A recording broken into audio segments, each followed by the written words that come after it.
जिसने भी पापा पर गोली चलाई, बलबीर सिंह पर गोली चलाई, वो कहीं भी हो, आकाश या पाताल,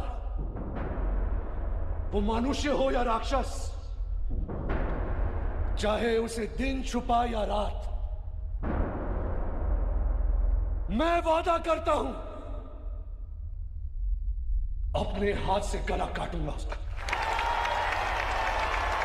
তারা যেভাবে আমার বাবার দাড়িকে যেভাবে কাটা হয়েছে, আমি এই মোহাম্মদুল্লাহ বলতেছি, তোদের 100 ইসকন সদস্যকে আমি জবাই করব। আমার বাবাকে তোরা যেভাবে বুকের ভিতরে এরকম নিরীহ মানুষটাকে লাথি মেরেছিস, তোদেরকে বলতেছি আমি তোদেরকে আমি জবাই করব।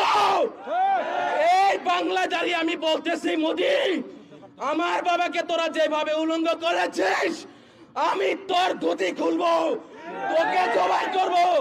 আমি মোহাম্মদুল্লাহ বলতেছি, আমার বাবাকে তোরা যেভাবে ভারত পাচার করার তারা করেছিস, তোদেরকে ভারতের ওই শিকড় থেকে পায়ে বেরি বেঁধে গাজওয়াতুল হিন্দের সৈনিক হিসেবে যে তোদেরকে নিয়ে আসবো ইনশাআল্লাহ।